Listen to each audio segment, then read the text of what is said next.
Hello and welcome to the Defense Café, the Liberal Security and Defense podcast brought to you by the Friedrich Naumann Foundation for Freedom in Brussels. I am Sebastian Vagt from the Friedrich Naumann Foundation. I'm your host. And I'm Teresa Reiter. I'm a liberal defense enthusiast from Austria. And today we will be meeting András Radnóti from Budapest. András is a founding member of liberal opposition party Momentum and managing director at risk intelligence firm Millenium Emerging Europe. With András, we will be speaking about the security situation of Hungary, the contradictory defense policies of Victor Orbán, the military balance in the Black Sea, and unfortunately hardly anything silly because we had so much to talk about with András. Of course.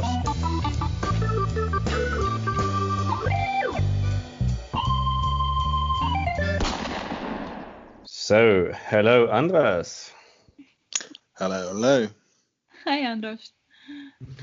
Thanks so much for joining our podcast.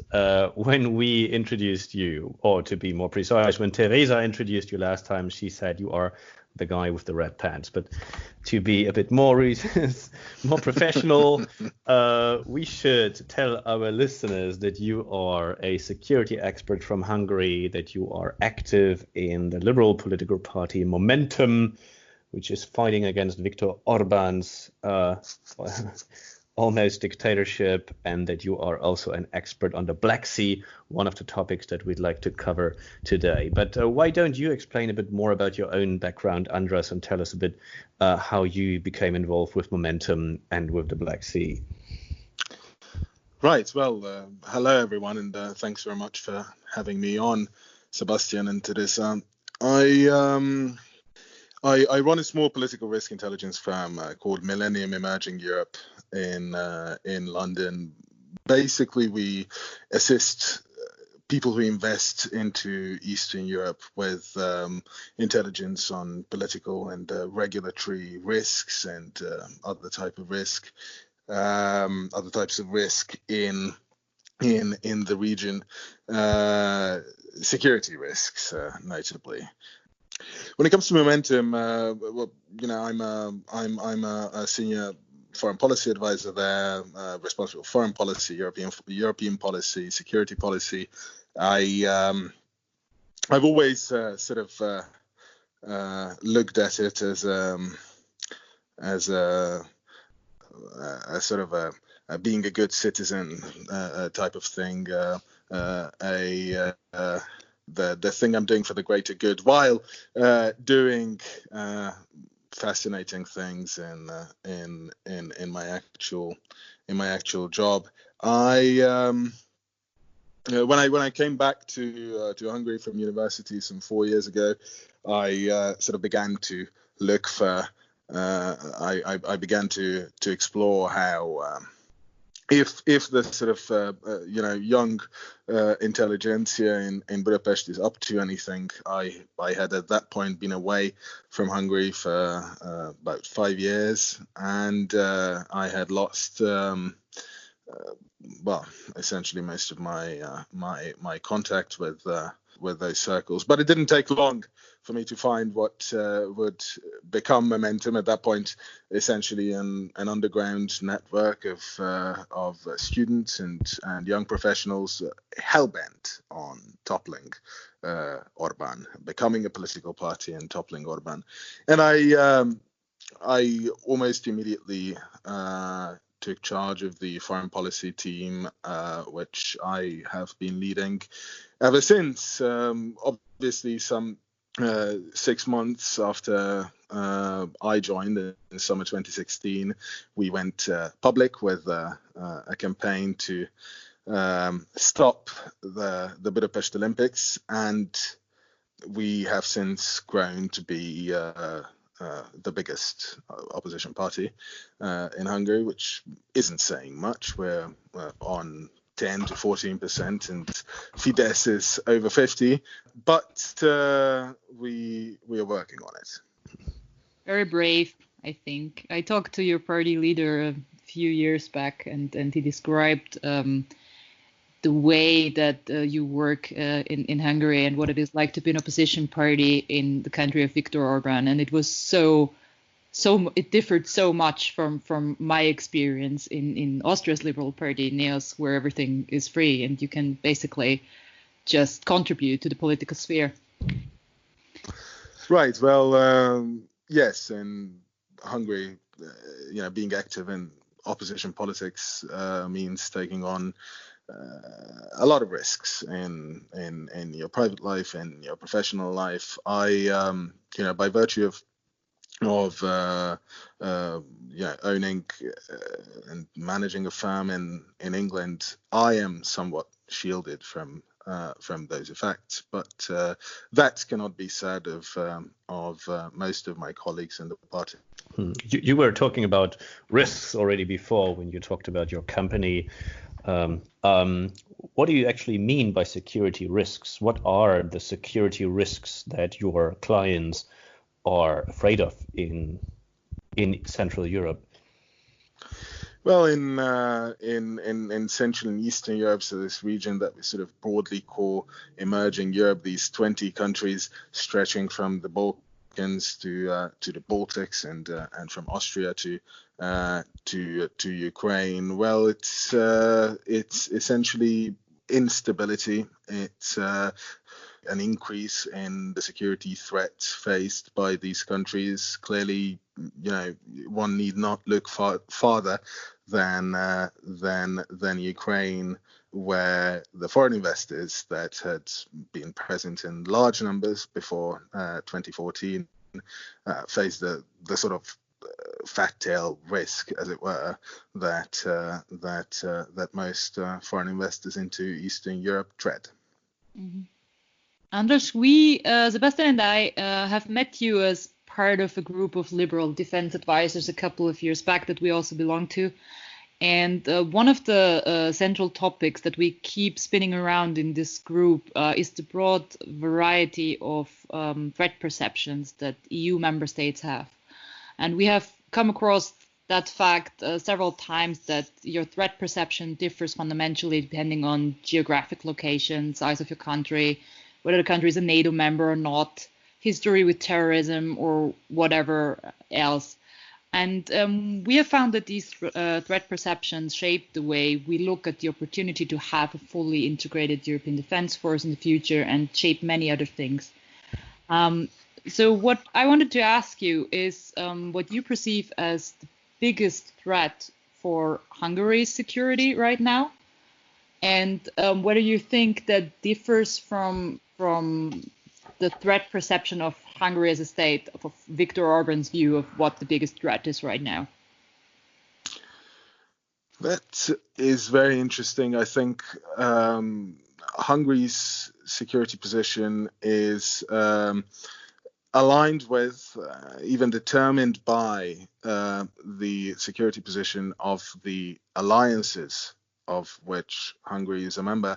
And that plural there, I think, contains in itself the dilemma or the contradiction, if you will, because, of course, I mean the European Union and NATO, and while perhaps some Western European Union member states would put the stress on the former, Eastern European Union member states tend to put the stress on the latter, and that is because the threat perception of these member states, and that includes Hungary, albeit to a lesser degree, certainly, than either Romania or Poland, let alone the Baltic states. The threat perceptions of these states they perceive the Russian threat much more acutely than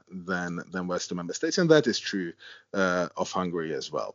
And therefore, the stress when we say that our interests are aligned with those of the alliances of which we are members, the stress is on NATO, in which Hungary, and certainly most Hungarians, alongside other Eastern European countries, see the primary guarantee their security in the face of a potential Russian aggression.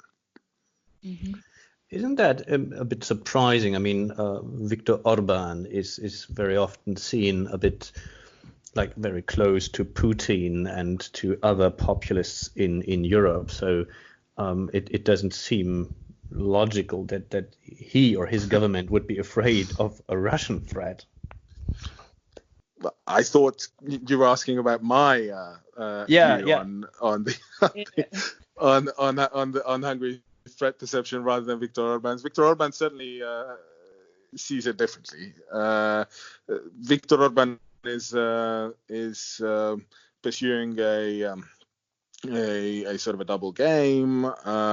He wants not to stray too far from our Western allies, but at the same time milk Russia, milk the Kremlin for all its worth. And he's I'm not sure, frankly, whom he would name as the sort of primary sovereign threat to Hungary's security. As the primary threat, he would certainly name illegal migrants, which frankly I find ludicrous. But I'm not sure whom he would name as the primary sovereign threat. When it comes to military modernization, he's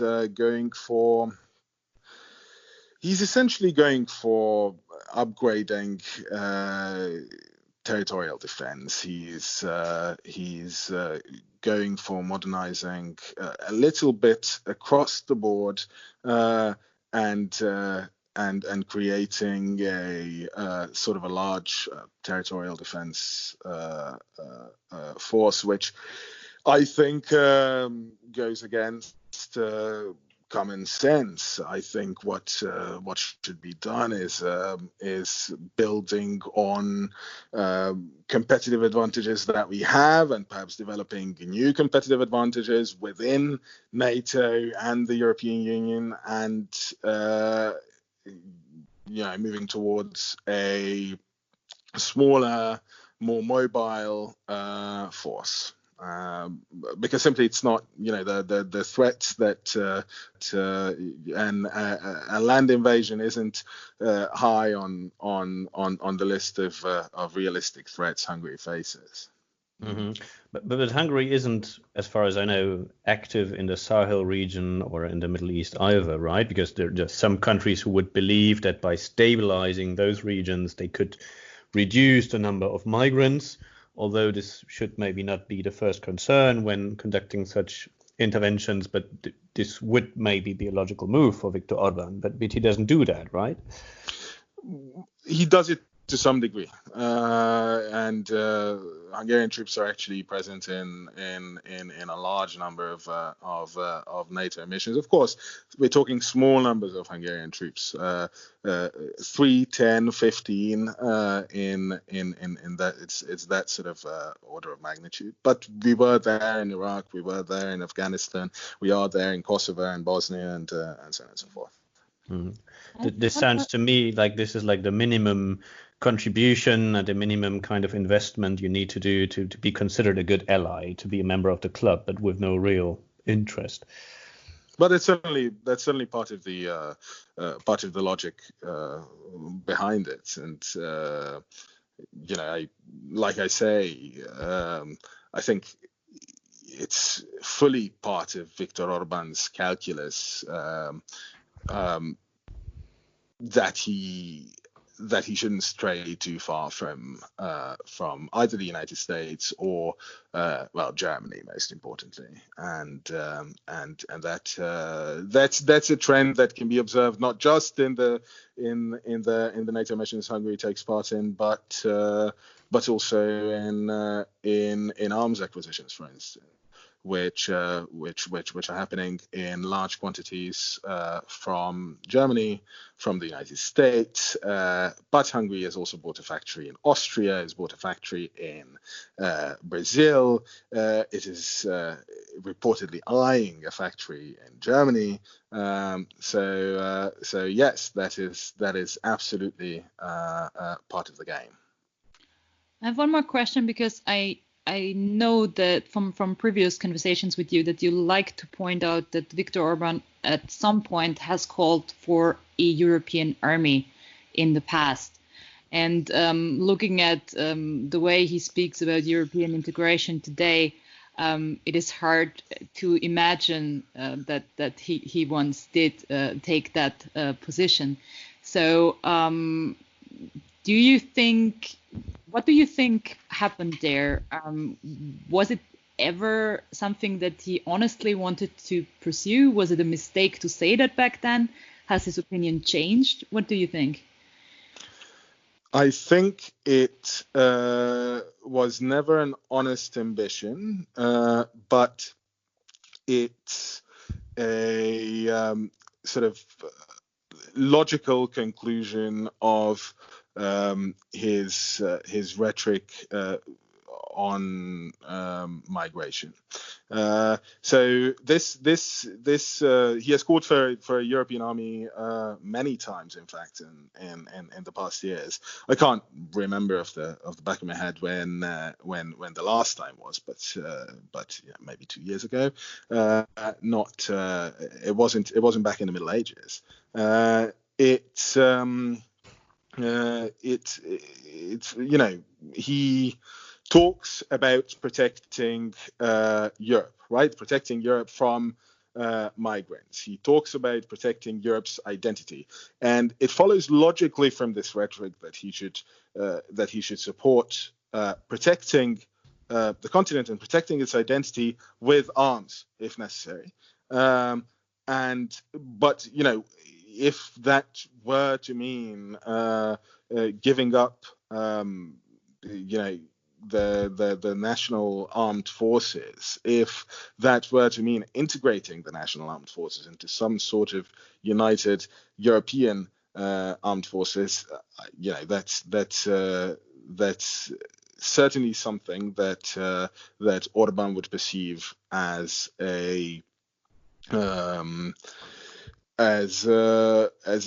grave attack on Hungary's national sovereignty. But a European army isn't happening. So, and Orbán knows that. So it's something that he can easily call for unpunished, if that makes sense. Shall we? I think that was very interesting and long introduction to who you are and what is going on in your country defense-wise. I think that was a very good overview. Shall we move to our next topic, Sebastian? Yeah, most definitely. We will get back to the European army topic and on András' opinion in a few minutes. Thanks, first of all, for the nice country portrait, which nicely adds to the puzzle which we're creating in this podcast. And we should now move on to the Black Sea, a topic that you are intensely working on, András, and which is rarely covered in the news in most European countries, but it's a topic that actually matters quite a lot right now at the moment. And maybe you can give us a little introduction. Why and how does it actually matter? And wait, can I first explain why we even chose the topic of the Black Sea, other than your expertise in this area? A few months back, we, the three of us and some other colleagues, visited Ukraine, and we talked with a lot of experts, think tankers, people involved in politics in Ukraine, and we heard on many occasions that they said literally Russia controls the whole of the Black Sea by now. And looking into the positions that our liberal parties had on this issue, we quickly figured out that there was not much that we had on that, also because it is not part of the daily conversation in European security.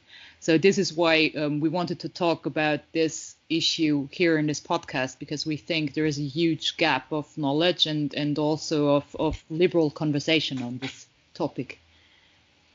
Oh yes. Right. So why it's important? Well, it's in an important geostrategic position, right? It's if you dominate the Black Sea, that gives you a degree of power over the Balkans, over Central and Eastern Europe, over the South Caucasus, over the Northern Middle East, and even to some extent the Eastern Mediterranean.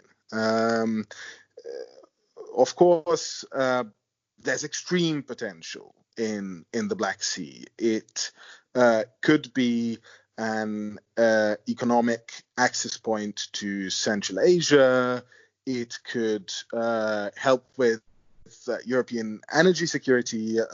Think of the Romania's offshore reserves. Think of the Russian pipelines, Turk Stream, Blue Stream. Mm-hmm. It could be an access point for maritime trade. But for now, it's basically primarily a security risk. Russia has a clear interest in the region. Its frozen conflicts are concentrated in the sea's vicinity. The Georgian exclaves, the Crimea, Transnistria, they're all in the Black Sea region. Even the EU's global strategy identifies these conflicts in the Black Sea region as a challenge to European security. And this already interesting area became even more interesting with Russia's annexation of the Crimea in 2014, which completely changed the military balance in the Black Sea region. Ukraine lost significant access. It lost naval capability. It lost gas fields. And Russia basically became the dominant power with the greatest access. The number of its warships almost doubled. The number of its submarines grew from 1 to 7, and all of its assets are being modernized and armed with caliber missiles. Mm-hmm. When we were in Kiev, we also learned that. Well, we all know that Crimea was illegally annexed by Russia. We've all seen in the news the incident when Ukrainian naval vessels were seized, when Ukrainian sailors were captured by Russia in the Kerch Strait. So we know that from Crimea to the east, Russia is able to control Ukraine's access to the Black Sea, and it's basically able to strip Ukraine off its access to the Black Sea. But what we've learned is that the same is actually possible to the west. There's not that much space. There's different drilling platforms that Russia already controls. So it could basically close this line of access as well, which would make Ukraine a landlocked country, basically, which would be disastrous for its access to sea trade lanes, its naval capabilities and access to offshore resources. So this was really new to me, at least, I must say. With all the things that you've just explained, what would be your recommendation to other EU members and to the European Union? What should we do? Well, first, just adding to what you just said, it's Russia now has Russia now essentially has anti-access and area denial capability over massive swathes of the Black Sea, not just and that doesn't end in essentially blockading all of Ukraine, not just as of sea, but all of Ukraine. That's only a part of it. We should be, because not all our listeners are defense nerds, so we should very briefly explain to them what anti-access and area denial means. Well, you're the naval man, Sebastian.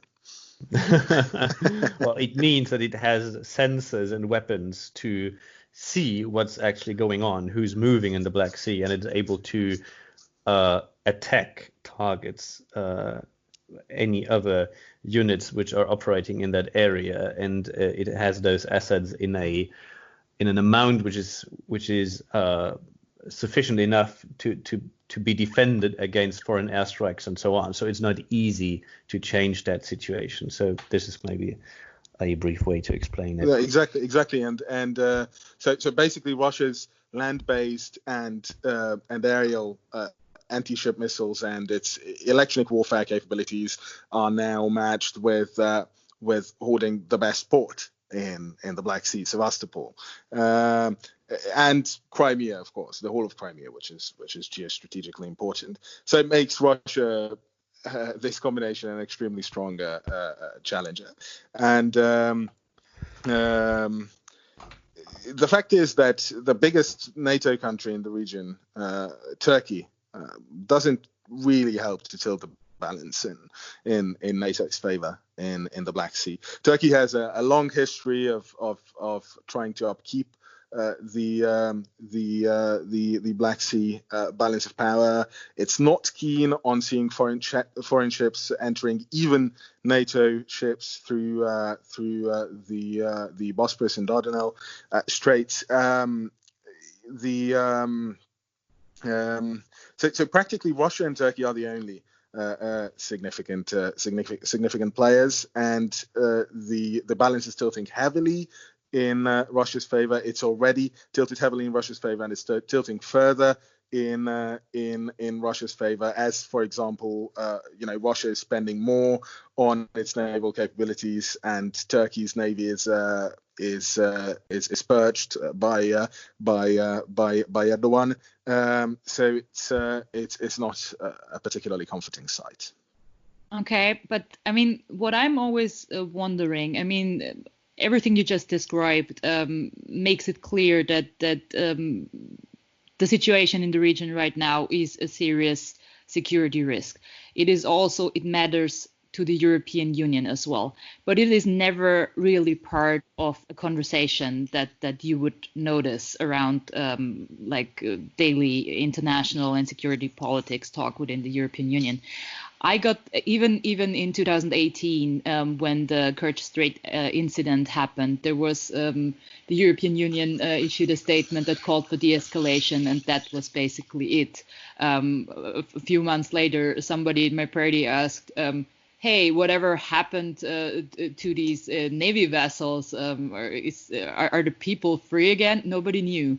So what I got from my conversations with people at NATO, at the OSCE and other security experts was that there is a sense that's basically let Turkey deal with that. If something serious would happen there, Turkey would have an interest to defend its influence in the Black Sea and would do something about it. But from everything that you just said regarding Turkey's behavior, is that a realistic expectation towards Turkey? Maybe in the long term. Maybe in the long run. Well, look, Russia and Turkey are rivals in the Black Sea. There is a macro dynamic here. They will clash sooner or later. They have clashed several times in the past years. They will clash in the Black Sea as well. Perhaps there will be a shared threat perception will emerge between the sort of Western and NATO players in the region. Maybe Romania and Bulgaria and Turkey, along with Georgia and Ukraine, will come to a common threat perception, to common understanding. That I think is the long-term solution. So that's an answer to Sebastian's question. But in the short run, what you can do is work with what you have, which is Romania and perhaps Georgia and Ukraine. With Romania, Romania already mentions in its national security strategy, it already mentions Russia as a threat. Of course, Romania's naval capabilities have been severely neglected, looted essentially over the past decades. But it has significant offshore oil wells, gas fields that need to be protected. Russia doesn't want to see an energy competitor in the region. Russia will do everything in its power. It has already been declaring exercises to stop in the area, in the vicinity of Romanian offshore energy fields, to prevent navigation in the area, exercises that never took place. So Russia will do everything in its power to stop Romania from extracting the oil and gas that is there, and the West must do what it can to help them defend it and extract it, and to at the same time develop proper land-based defense. Adding to that, I'm proud that I've already sailed the Black Sea back in 2004. I was a trainee on the German anti-air warfare frigate Saxony, and we sailed through the Bosporus and then to Sevastopol, which was great because Sevastopol was a very interesting touristy destination and the beer was very cheap. It was only later that I realized the real reason why we did that. The reason, of course, was that we basically demonstrated to others that we were able to go there, and we demonstrated to our partners like Ukraine and to our allies like Bulgaria and Romania that we would probably stand by their side if they needed our naval support. And there's a tool to do exactly that, which is called Freedom of Navigation Exercises. András, would you recommend the European Union navies or NATO navies to do more of that, to have more of a naval presence, not with the intention to basically go into any attack mode with Russian units, but just to demonstrate a bit more physical presence?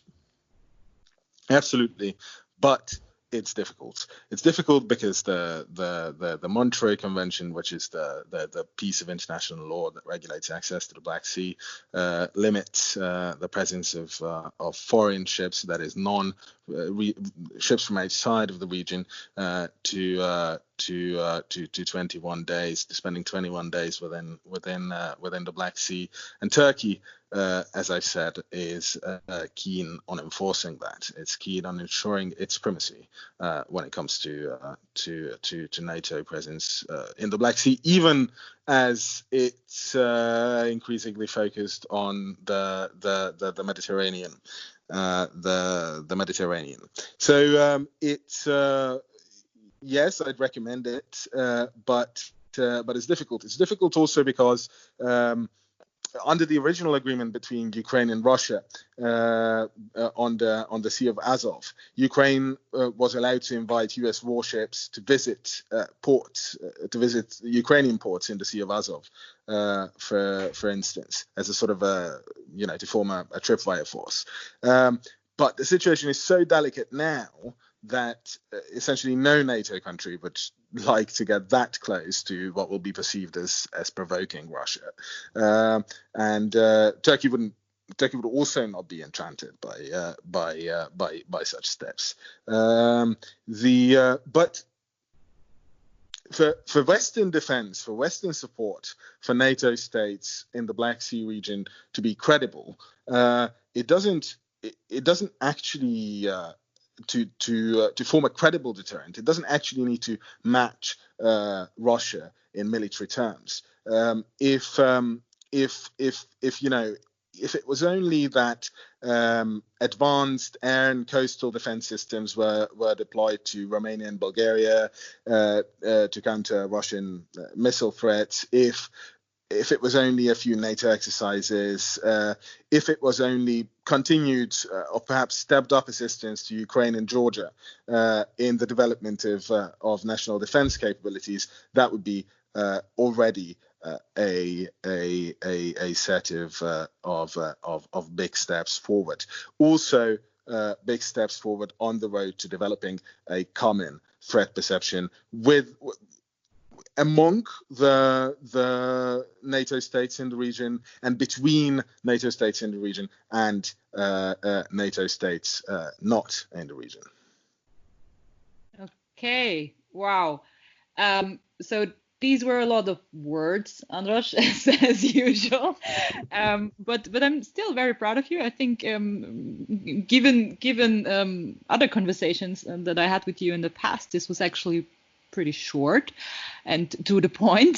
So we're now. I've done my best. Thank you. Yeah, well, thank you very much. Also for these really interesting insights. I think well, we've done quite an interesting episode so far, and we're now coming to our final question. And you already know what it is because you've heard our previous episodes. Sebastian came up with the question. If European defense would be an animal, what would you want it to be? What should it be? And you have heard Ronaldo's and F's answers and talking about baby lions and hamsters. So I was really excited to hear your answer to this question. So what is your animal and why? It would be a unicorn. It would be a unicorn. It would be a beautiful, beautiful creature that doesn't exist. That is, you're a goddamn poet, man. It's like That's kind of a sad answer. It sounds a bit pessimistic. Yeah, it couldn't have been more him, the answer. So I like this answer very much, and thank you for joining us today. I really had a great time today. Thanks very much for having me on. It's been an honor. Thanks. Thank you so much, and talk to you soon. Cheers. So this was our third episode of the Defense Cafe with András. It is a bit, unfortunate that we couldn't leave our listeners with a more positive feeling regarding a European defense union or European army in the future. What could we do about that in our next episode, Sebastian? Well, yeah, you're right. Well, we could actually look for a true believer, someone who has some concrete ideas what could be done and who believes that those ideas could also be implemented one day. Someone who comes up with an animal that exists. Yes, we can do that. And we might look a little bit more to the west geographically, because we talked quite a lot with our colleagues from the east, with Ronaldas and András now. So maybe a little bit more western would be good next time. Sounds like a good plan. Yeah, let's keep it this way, and the rest, I guess, we will leave that open as a surprise. We will end this episode with a little cliffhanger for our listeners, and tune in next time for episode 4, and then you will learn who our next guest will be. Thank you for listening, and if you like our podcast, please talk about it, share it on your social media, and give us your feedback. Please do. Thank you and goodbye. Goodbye.